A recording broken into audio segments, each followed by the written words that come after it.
ओम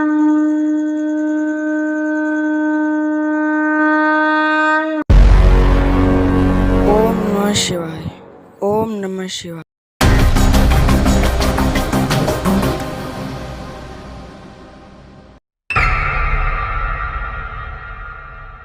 सदगुरुदेव भगवान की जय।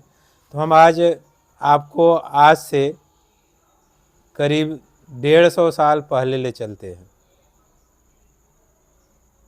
150 के साल का 190 साल पहले ले चलते हैं। आप देखे होंगे कि बचपन में क्या स्थिति थी, समाज कैसा था, शहरीकरण कैसा था, गांव थे और शहर बहुत दूर होते थे, पतली पतली सड़कें होती थी। और हम तो अपने ससुराल जाते थे, तो ससुराल मतलब लोकल वाले ससुराल में, वैसे मेरा निजी ससुराल तो बहुत दूर है, तो कच्चे रास्ते से भी होकर जाना पड़ता था और खड़बड़िया साइकिल खड़बड़ खड़बड़ करके निकलती रहती थी, किसान का बेटा। तो ऐसी स्थिति में वो जब याद आती है वो दिन, कहे वो दिन गए वो रात गए, एक कहानी है ना कि वो दिन गए वो रात गए, और अब आज दिन गया और आज रात गया। दोनों में ज़मीन आसमान का अंतर है। ज़मीन आसमान का अंतर ये है कि पहले ग्रामीण क्षेत्र होता था और शहरी क्षेत्र होता था। न तो कोई मोबाइल होती थी, न तो कोई वीडियो होता था, न तो कोई पिक्चर होता था, और न तो कोई बात करने का साधन होता था।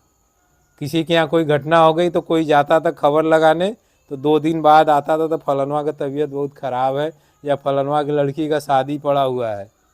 खबर कितना पुरानी मिलती थी? 2 दिन बासी, यही ना। और आपके गांव घर का कोई आदमी यदि बम्बई कमाने चला गया, कलकत्ता संभालने चला गया, तो वहाँ से आता था तो वो खबर कितनी पुरानी देता था कृतेश? 1 महीने पुरानी, क्योंकि 1 महीने में पैदल आता था। यहाँ से कलकत्ता किराया 5 रुपये, तो जाता था पैदल 5 रुपये बचाने के लिए, तो 1 महीने में बैठता जब पहुँचता था, और सत्तू वत्तू चना वना अपना पीठ पर लादे रहता था, गांव गिराव में जा कर के, मंदिर उंदिर में जा कर के अपना डेरा जमाता था। तो ये तो तब की कहानी है जब आज से 50 साल पहले की। और आज से 190 साल पहले किसका शासन था हिंदुस्तान में? आप सभी पढ़े लिखे हैं, निश्चित है अंग्रेजों का शासन था। 150 साल पहले लवली जी किसका शासन था? अंग्रेजों का शासन था। तो हमको उस समय का सैर कराते हैं 150 साल पहले, अरे 190 साल पहले। और कमोबेश आप जहाँ बैठे हो, यहाँ से 2 किलोमीटर दूर ग्राम लमही है, और लमही के ही रहने वाले मुंशी प्रेमचंद जी नाम है जिनका, वो हिंदी साहित्य के बहुत बड़े कथाकार थे, उपन्यासकार थे और कहानीकार थे। तो मुंशी प्रेमचंद के गांव में आप गए हो, आज भी उस कहानी के कारण उनके आज से 200 साल पहले जब उनका जन्म हुआ था, आज जिंदा हैं। आज मुंशी प्रेमचंद जी उस समय के समाज का चित्रण नहीं किए होते तो आज वो जिंदा होते, आज उनका नाम होता। आज आप जाते तो बड़ा सा गेट बनता है उनके गांव में घुसते ही, प्रेमचंद लमही। वैसा गेट किसी गांव में नहीं बना है, सरकार ने बनवाया। किसके कारण? कथाकार, साहित्यकार, हिंदी कवि, हिंदी साहित्य के बहुत बड़ा योगदान देने वाले मुंशी प्रेमचंद जी के नाम पर। तो उस समय का चित्रण जो तरीका था, क्या था? किताबें थी, लिखना था। आज आप क्या कर रहे हो? आज कुछ बोल रहे हो, यही तरीका बेस्ट है। समझ में आया कि नहीं? तो आज जो बोल रहे हो, मुंशी प्रेमचंद को पता नहीं था कि उस समय मैं लिख रहा हूँ, तो कभी ये स्थिति आएगी कि 200 साल बाद में मुझे लोग याद करेंगे। तो आज जो बोल रहे हो, आज जो आप कर रहे हो सकता है कि ये संसार बचा रहे तो आपको लोग याद करेंगे। तो आज से 200 साल पहले की जो कहानी है 1936 की, मुंशी प्रेमचंद जी के विषय में कहा जाता है, जो आज से 2 किलोमीटर दूर यहाँ से लमही गांव में रहते थे। उनके विषय में कहा जाता है कि वह अंतिम, ये उनकी कृति थी, अंतिम कार्य था या अंतिम लेखन था जिसको उन्होंने किया, और एक उपन्यास का नाम दिया गोदान। गो माने गाय, दान माने दान। हमारे हिंदू धर्म में जानते हैं गाय का दान किया जाता है कि नहीं दिया जाता है। और पहले तो लोग कहते हैं कि गाय पूछ कर पकड़ कर के बैतरणी पार हो जाते हैं। सुने हो कि हम तो यही जानते हैं कि पास में थे, एक कंगली बुढ़िया नाम से थी, पास की थी, शायद नाम सुने होंगे, डॉक्टर सिद्धनाथ हैं, उनकी दादी या कुछ थी। तो हम उस समारोह में गए थे, वो मरने की स्थिति में थी, ज़्यादा बोल नहीं पाती तो लोग उठा के चला रहे थे और पंडित जी उसका गोदान करा रहे थे कि ये तुम गोदान कर दो तो स्वर्ग में पहुंच जाओगी। तो बुढ़िया तो कंगली बुढ़िया जिनका नाम था वो तो उसका पूंछ पकड़े हुए थी और पंडित जी कहे पूंछ पकड़े रहो और पूंछ पकड़ के दान करो, इसी पूंछ के सहारे स्वर्ग में पहुंच जाओगी। और ये हकीकत है, पंडित जी मंत्र पढ़ रहे और बुढ़िया पैर पकड़, पंडित गाय को तो पकड़ नहीं सकती, गाय भी बहुत ऊँची नहीं थी, बछिया टाइप की थी और उसका पूंछ पकड़ी हुई है, बुढ़िया पकड़ भी नहीं पा रही है और पंडित बक्सावास पकड़े रहो, आप जल्दी स्वर्ग में पहुंच जाओगी। तो यहाँ स्वर्ग और नरक का चक्कर कमोबेश सारे धर्मों में है। अब आप ईसाई में चले जाओ तो क्या कहा जाता है, हीमेन, खूब दान करो, चर्च को दान करो, स्वर्ग में जाओगे, जितना दान करोगे वहाँ लेखा पढ़ा हुआ है। जो स्वर्ग में बैठे हुए हैं महाराज जी लेखन करने वाले, वो जो है जितना दान किए रहोगे वहाँ मिलेगा 10 गुना 20 गुना 100 गुना मिलेगा। ये एक व्यापार है, समझे नहीं, बुद्धि का व्यापार। हमारे यहाँ कहा जाता है बनारस में, बेवकूफ़ के पास धन हो तो पड़ोसी बुद्धिमान खाए बगैर नहीं मरता है। सही है, तो बेवकूफ़ न बनो, बुद्धिमान बनो, नहीं तो पैतृक संपत्ति भी आएगी तो पड़ोसी गरीब होगा तो वो भी खाए बगैर नहीं मरेगा और तुम गरीब हो जाओगे वो पैसे वाला हो जाएगा। इसी तरह चले जाओ आप तथाकथित मुस्लिम धर्म में, यहाँ ये करो वो करो तो जन्नत में हूरें मिलेगी। इस जीवन की गारंटी कोई नहीं देता, जन्नत और स्वर्ग की गारंटी देता है। इसी तरह से हमारा हिंदू धर्म था, गोदान करो, गाय का पूंछ पकड़ के स्वर्ग में पहुंच जाओगे। तो आज से 200 साल पहले की बात है, आज से 200 साल पहले की बात है। एक गांव था, चूँकि ये बनारस की कथा है, लम्ही गांव में मुंशी प्रेमचंद जी पैदा हुए थे। तो मुंशी प्रेमचंद जी ने उस समय की कोई भी चीज़ लिखी होगी तो उस समय के माहौल में, समाज में, गांव में लोगों के बीच जो घटना घट रही है उसी का चित्रण कर पाओगे, क्योंकि जो आप देख नहीं पाओगे उसका चित्रण नहीं कर पाओगे। तो मुंशी प्रेमचंद के इस गोदान में कुछ पात्र हैं, जिनमें से एक पात्र का नाम है होरी, गांव का नाम है होरी, और उसकी बीवी का नाम जानते हैं क्या था, धनिया। धनिया उसकी बीवी, होरी किसान, और उसका एक लड़का था, बहुत इंटरेस्टिंग नाम है, अपने लड़के का नाम रखना चाहेंगे, गोबर। उसके लड़के का नाम गोबर।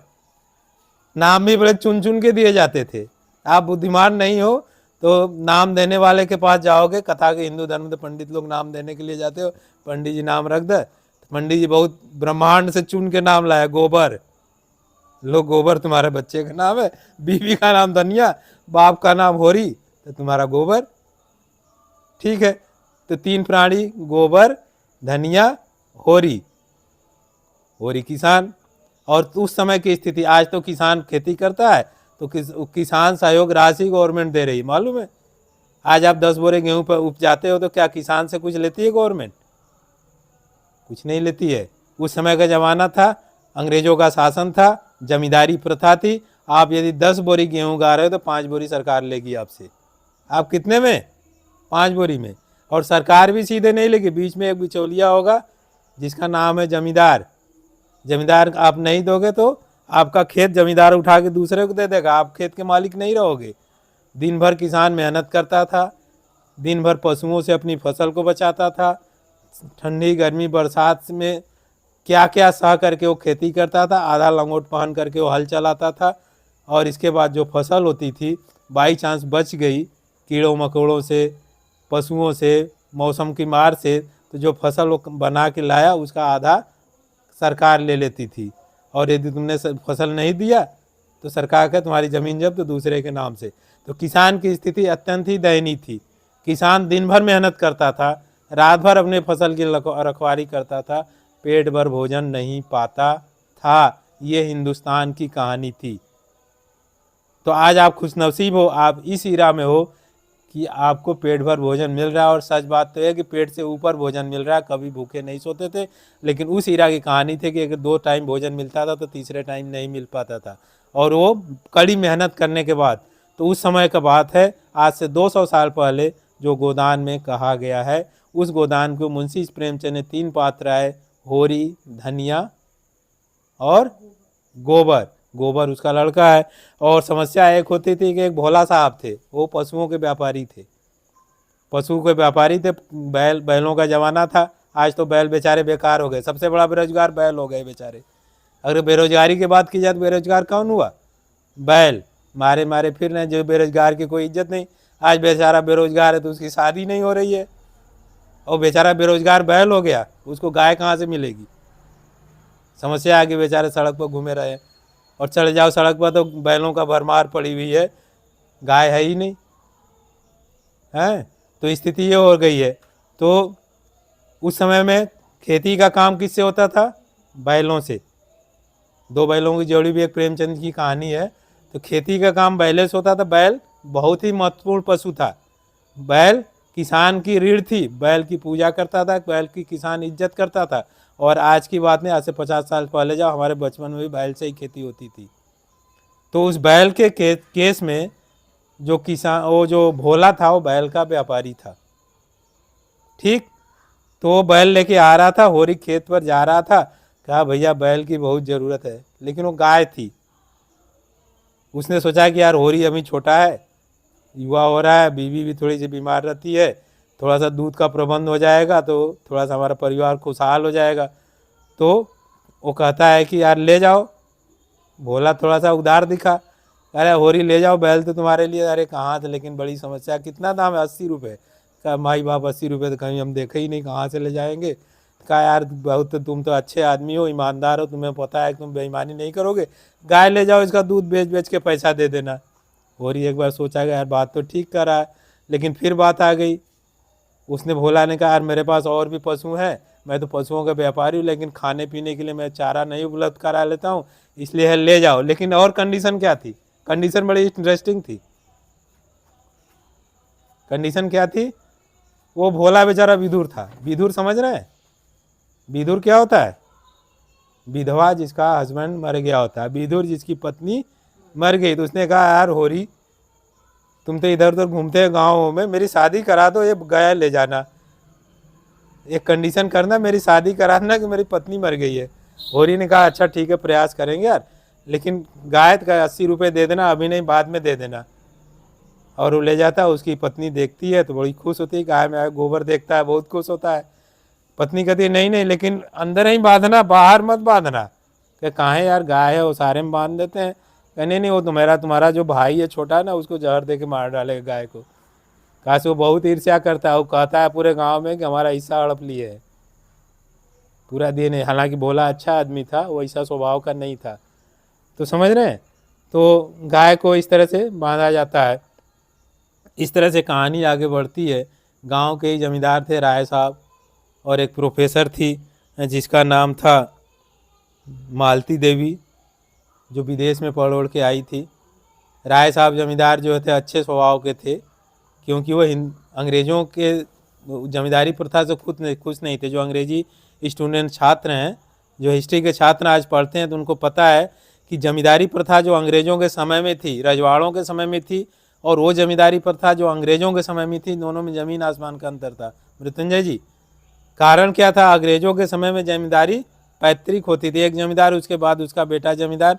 तो रैयत जी होती, रैयत माने जो किसान, उससे उनका थोड़ा संपर्क होता था, उनके प्रति वो नरम दिल होते थे, और वो राजा भी अपनी प्रजा का ध्यान रखते थे।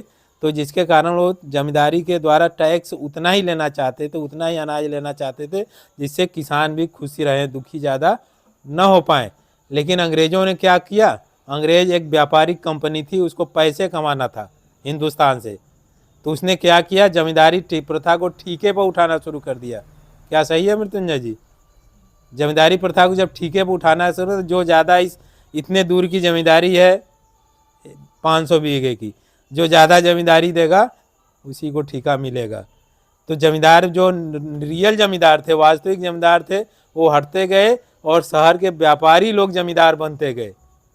तो स्थिति यह जाती कि अब सरकार को, अंग्रेजी सरकार को जमींदारों को की जगह उनसे जो व्यापारी जो जमींदार बन जाए उनसे वसूलना पड़ता था। वो ठीका दे दिए। अब वो जमींदार किसानों पर थोड़ा सा क्रूरता बरतते थे, अत्याचार करते थे, ज़बरदस्ती करते थे, इसलिए अंग्रेज़ों के समय में हिंदुस्तानी किसान और भूखा नंगा हो गया पहले की तुलना में।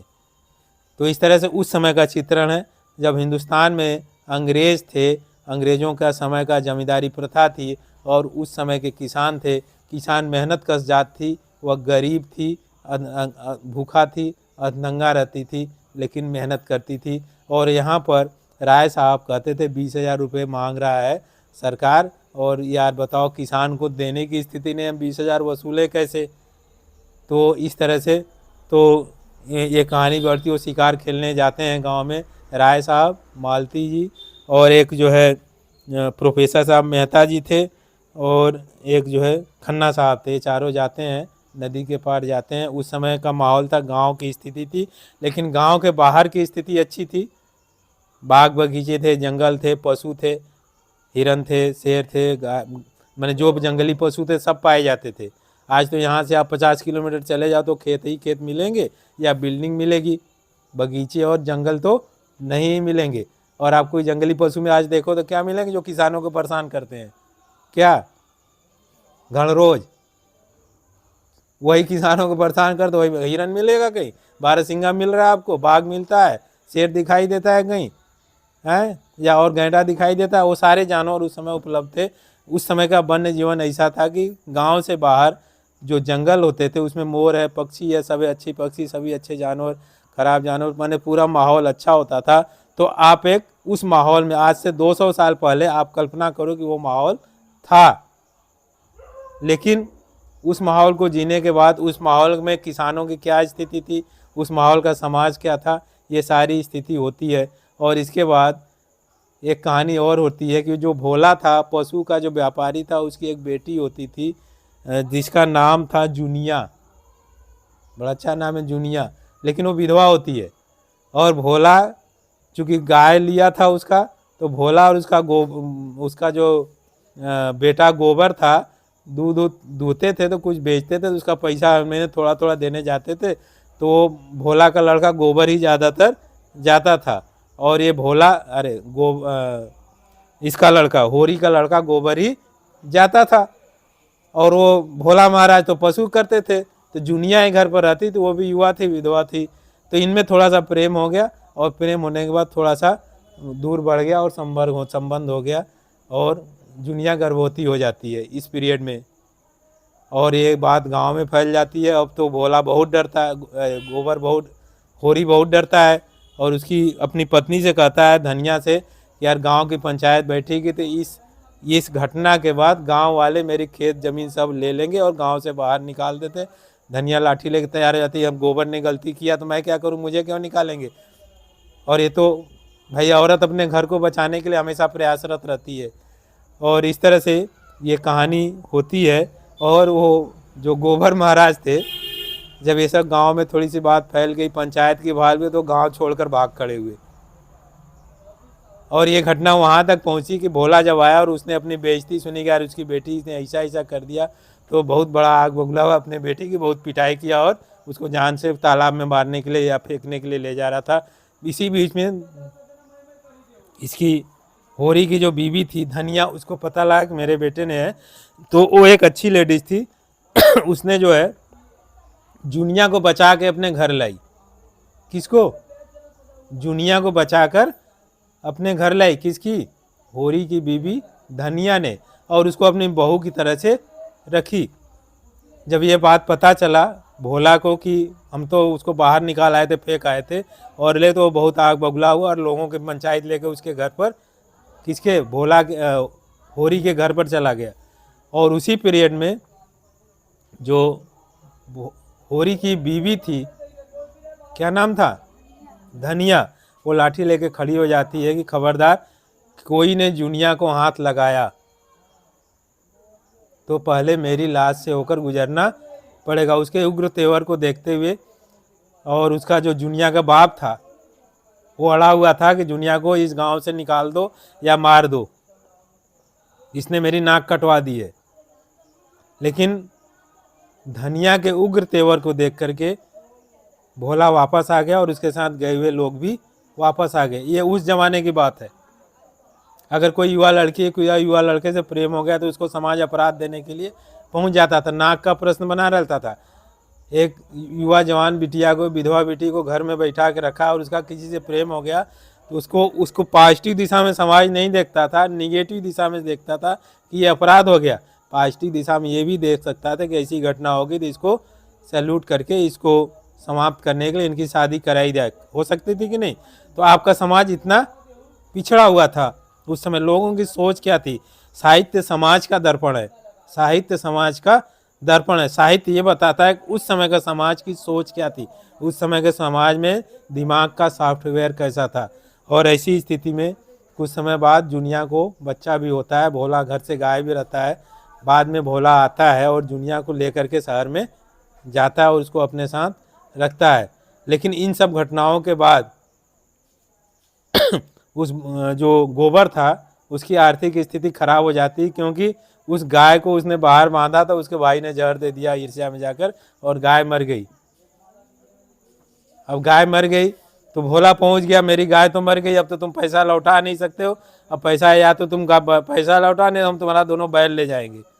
और वो उस गाय के बदले में उसका दोनों बैल खोल करके अपने घर रखा ले जाता है। किसान का बैल क्या था उस समय? ट्रैक्टर था। उस समय किसान के बैल क्या थे? किसान का ट्रैक्टर था, उसके बिना खेती बाड़ी नहीं कर सकता था। तो उस एक तो गाय मर गई, बैल भी चले गए और होरी कर्ज में डूब गया और कर्ज न भर पाने के कारण बीमार रहने लगा और एक दिन राम नाम सत्य हो गया, मर गया। उसकी अर्थी जला दी गई। अब कर्ज वाले आने लगे लेकिन कर्ज दे कहाँ, है ही नहीं। तो समस्याएं यहाँ तक पहुँच गई। कर्ज वाले तो परेशान कर ही रहे थे। आदमी जीवन की त्रासदी देखिए कि एक सामाजिक जीवन में कभी कभी समाज उसको कितना अपनी निकृष्टता के कारण, अपनी छोटी सोच के कारण परेशान करता है। कहते हैं कि समाज वह होता है जो एक कमज़ोर पड़ जाए तो उसको ऊपर उठाने का काम करने का काम समाज का है। समाज का काम एक भूखा है तो वो दूसरा समाज वही समाज उसको ऊपर उठा के उसको भोजन दे। लेकिन वो कर्ज में दबी हुई औरत, होरी तो मर गया, कर्ज में दबी हुई औरत के पास कर्जहरू जाते हैं और उसके बैल भी ले लिए जाते हैं। और एक सबसे बड़ी त्रासदी, पंडित जी पहुँच गए क्या करने के लिए? होरी की आत्मा तड़प रही है। अगर गौदान नहीं किए तो होरी की आत्मा को स्वर्ग नहीं मिलेगा। गौदान नहीं किए तो होरी की आत्मा को स्वर्ग नहीं मिलेगा। होरी की आत्मा तड़प रही है, धन्या तुम्हें गौदान करना पड़ेगा। अब एक तरफ कर्ज, एक तरफ गरीबी, एक तरफ भूखमरी और गौदान। और गाय को इस मामूली चीज़ तो थी नहीं। आप कहानी से जान गए कि उस समय गाय की क्या कीमत थी। एक गाय तो रख नहीं सकता था आदमी, और एक गाय का कर्ज उसको उतारना पड़ा, दोनों बैल उसको वहाँ खा ले गया। आज की तरह से नहीं कि कहीं गाय घूम रही हो ले आके पकड़ के ला दिया। तो गौदान का भी सिरदर्द उसके सामने आ गया, बहुत बड़ा संकट आ गया। पति की बात है, वो बेचारा तड़प रहा है, नरक भोग रहा है। यदि गौदान नहीं किया तो स्वर्ग नहीं जाएगा। उसको जीवन में मेरे साथ रहा है, अब बहुत बड़ी दुविधा उसके साथ रहती है और इन्हीं दुविधाओं, इन्हीं चिंताओं में वो अपना जीवन की गति पूरा करती है। ये कहानी है। तो इस समय की कहानी जो मुंशी प्रेमचंद की कहानी है, ये बताती है कि समाज में कितनी गरीबी थी, गरीबी का कारण क्या था और लोगों की सोच क्या थी, उस समय का एटमॉस्फेयर क्या था, वातावरण क्या था। और न तो बिजली थी, न बत्ती थी, न कम्युनिकेशन के साधन थे। और उस समय आप जा कर के देखो कि उस समय का ग्रामीण परिवेश कैसा था। ये कहानी है मुंशी प्रेमचंद का कि उस समय का धार्मिक स्थिति क्या थी, आर्थिक स्थिति क्या थी और पर्यावरणीय और प्रकृति की स्थिति क्या थी। प्रकृति खूबसूरत थी, जंगल थे, सभी नदियाँ थे, पहाड़ थे, झरने थे, सब कुछ थे। आर्थिक स्थिति क्या थी कि सरकार की आर्थिक गतिविधियों के कारण किसान की स्थिति पूर्णतः दयनीय थी। वो अधनंगा था, भूखा था और कड़ी मेहनत करने के बाद भी जीवन जी नहीं पा रहा था। और धार्मिक स्थिति कैसी थी कि मरता हुआ आदमी को गौदान करो, नहीं तो उसकी आत्मा तड़प रही है। ये स्थिति थी और इन स्थिति को, इस मकर जाल को तोड़ने की क्षमता समाज में नहीं थी। समाज विकसित करते हुए आज आप इस समाज में बैठे हैं। आप धन्यभाग्य हैं कि समाज विकसित हुआ और आप इस समाज में बैठे हैं। प्रेम से बोलो सद्गुरुदेव भगवान की जय। वीडियो देखने के लिए धन्यवाद। अगर वीडियो में कुछ भी सकारात्मक पॉजिटिव दिखा हो तो आप मानव समुदाय के हित में लाइक करें, शेयर करें और चैनल को सब्सक्राइब करना ना भूलें।